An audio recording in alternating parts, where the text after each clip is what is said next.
They say that rivers are quiet places, slow, peaceful, and calm. But sometimes we forget what lurks beneath. That elusive surface hides something more than it shows. Giants with scales like armor, teeth as sharp as glass, and fish that breathe air. And with that, today we're going to talk about them, the world of the strange and impressive freshwater fish. But first, what is a freshwater fish? Freshwater fish are fish species that spend some or all of their lives in bodies of fresh water, such as rivers, lakes, and ponds, where salinity is less than 1.05%. These fish differ from their saltwater counterparts, which mostly live in the ocean. Anyways, with that out of the way, the first fish on our list, and you've probably seen it before, is the red-bellied piranha. Stories have fueled their fearsome reputation, where shows of them have stripped animals to the bone in seconds, consuming horses, cows, and even humans who fall into their waters. However, this infamy is usually surrounded by misinformation and fearmongering. These piranhas dwell vastly throughout South America, in the neotropical rivers of the Amazon and Paraguay, and much more. This fish is built like a blade, compact, fast, and armed with a jaw strong enough to snap through bone. Despite their fearsome reputation, and contrary to popular belief, they don't go into a feeding frenzy every time something moves in the water. In truth, they are mostly scavengers, opportunists, and more afraid of you than you are of them. That being said, however, when food is scarce, during breeding season, or when an animal is struggling in the water, the stories told may not be too fictitious after all. So anyways, there was an episode of Rivermonsters where Jeremy Wade put a bunch of piranhas into a pool before going in himself. Let's just say that, yeah, absolutely nothing happened. Do with that information what you will. Moving along to their meaner older cousin, the Goliath tigerfish, in Africa's Congo River. This fish certainly lives up to its name, with the largest cod measured at 1.5 meters and 70 kilograms. And for freedom metrics, it's on the screen right now.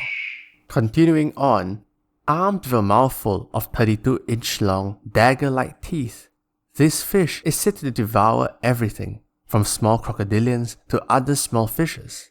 Unlike the red-bellied piranha who live in calmer waters, the Goliath tigerfish thrive in turbulent and fast-flowing rivers. In rare cases, there have also been anecdotal reports on it attacking humans, earning it a legendary reputation among locals who sometimes call it Banga, meaning the dangerous one.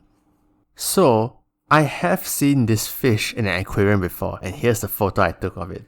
Honestly, pretty cool fish up close, apart from the teeth, which you can't really see here.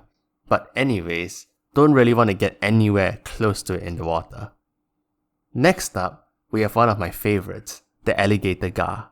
One of the oldest and largest predators in North America, found in large rivers, coastal bays, and even brackish water, or water which has higher salt content than regular fresh water.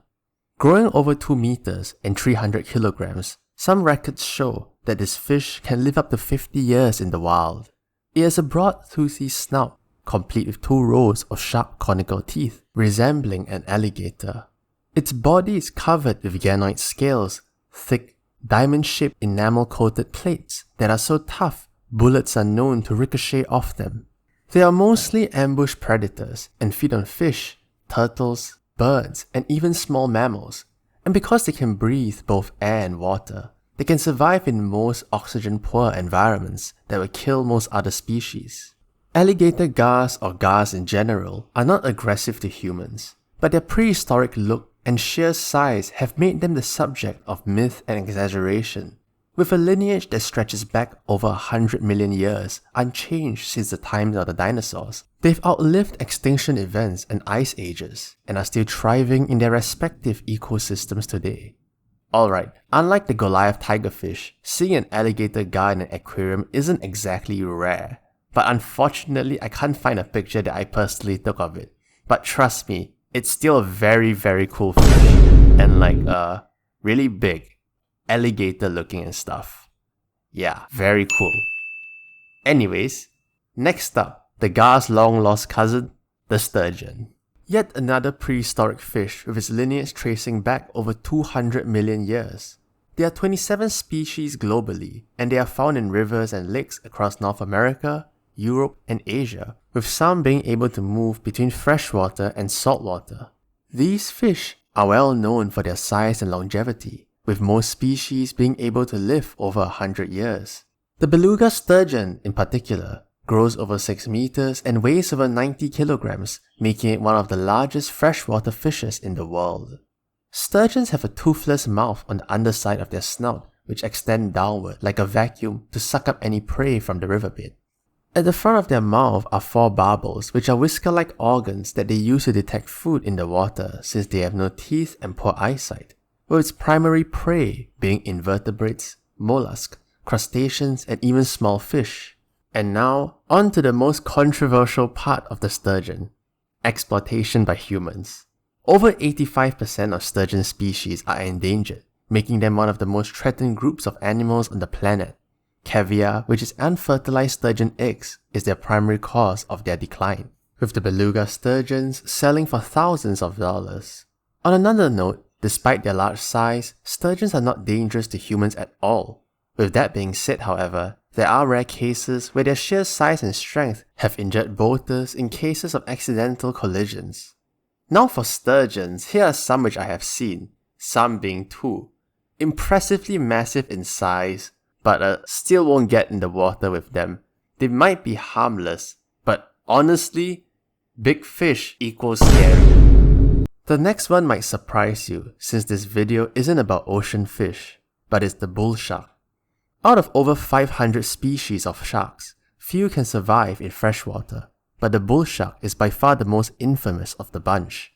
This shark has a biological advantage, the ability to regulate the salt in its body, allowing it to move between saltwater and freshwater with ease, a process called osmoregulation. Bull sharks have been found swimming thousands of kilometers away from the ocean. They've been documented in the Mississippi River, as far north as Illinois, in the Amazon River, in the Zambezi, and many other rivers and lakes, where they were once thought to be an entirely different species. These sharks grow up to 3.5 meters and weigh around 130 kilograms, and have a short, blunt snout with powerful jaws filled with triangular serrated teeth, perfect for hunting and tearing through flesh. Their diet includes fishes, turtles, dolphins, other sharks, and even terrestrial mammals, including dogs, antelope, and cattle. On top of that, they are responsible for a significant number of unprovoked shark attacks on humans worldwide, partly because they swim in shallow, murky waters, sometimes near residential areas where humans often swim too. Despite their freshwater tolerance, the bull shark prefers warmer coastal waters and often only travel upriver for feeding, mating, or giving birth, as these low salinity estuaries serve as natural nurseries, protecting young bull shark pups from natural predators. While they aren't the largest shark, their ability to thrive in both salt and freshwater, coupled with their aggressive and unpredictable behavior, makes the bull shark one of the most adaptable and dangerous sharks alive. Gonna be real with y'all for a second. Personally, this shark scares me more than any other shark in the ocean. Normally, there are virtually 0 sharks in a body of fresh water, be it a lake, a river, or a reservoir. But now, simply with the bull shark existing, there is no body of water except maybe a pool that I feel safe to enter without the risk of this guy randomly being there. Like my brother, you already have literally the entire ocean to swim in. Why do you need the rivers and the lakes too? And also, you never know. This shark could one day defy God himself and adapt to chlorine or something and then rip to me ever entering water ever again. Anyways, moving on to the final fish on our list. My favorite fish of all time, the arapaima. Known as the pirarucu, it is one of the largest freshwater fish in the world, native only to the Amazon basin. Some individuals have been known to grow up to 3 meters in length and weigh over 200 kilograms, although most today are slightly smaller due to overfishing. Its body is built like armor, with a combination of a mineralized outer layer and a flexible inner layer of collagen fibers. Its scales are exceptionally thick and tough, protecting them from most predators, including the aforementioned red-bellied piranha, which is common in their habitat. The arapaima is an apex predator, feeding on anything that fits into its mouth, including fish, crustaceans, insects, and even small birds, striking them with a sudden, vacuum-like motion, opening its mouth and sucking prey in. Despite their size and power, however, they are generally not aggressive to humans, although there are reports of threatened arapaimas using their armored skull as a battering ram, skull-bashing people, causing severe injuries. Now some of you might be wondering, why is this my favorite fish of all time? So I actually never knew about this fish until I was like 9 or something, but before that, I only knew its other family member, the arowana, and that was my favorite fish. Long story short, they kinda look the same, and when I found out about the arapaima, small me was like, wow, it's like an arowana, but bigger, and here we are. And also, side story, there used to be a pond with like a bunch of arapaimas inside, and my grandfather would always say if I fell in, all the fish would just eat me alive. And while that may not be 100% accurate, I don't think I would survive the fall, to be honest. At least small me wouldn't. So I don't know why that made me like the fish, but when I grew up and saw it like in an aquarium properly when I was older, I was like, wow, alright, that is my favorite fish of all time. No way it's not. Look at it. It rams people with its head. It eats basically everything. It's an apex predator. And it's cool. If I had an aquarium and unlimited amounts of money, I will keep it. 100%, I'll keep that fish. No other fish, just arapaima. Yeah. Anyways, in conclusion, freshwater, though calm, isn't as calm as it seems. From the razor-sharp bite of the piranha to the prehistoric gar, these creatures prove that under the murky depths lies a world of raw power, ancient design, and unexpected survival. Alright, enough with that. If y'all enjoyed the video, I'll do a part 2 or a saltwater version or a shark version. Yeah, as you can probably tell, this video is an excuse for me to talk about basically my favorite fish. And on top of that, yeah, I'm changing up the channel a bit from the more formal tone. I mean, somewhat. Yeah.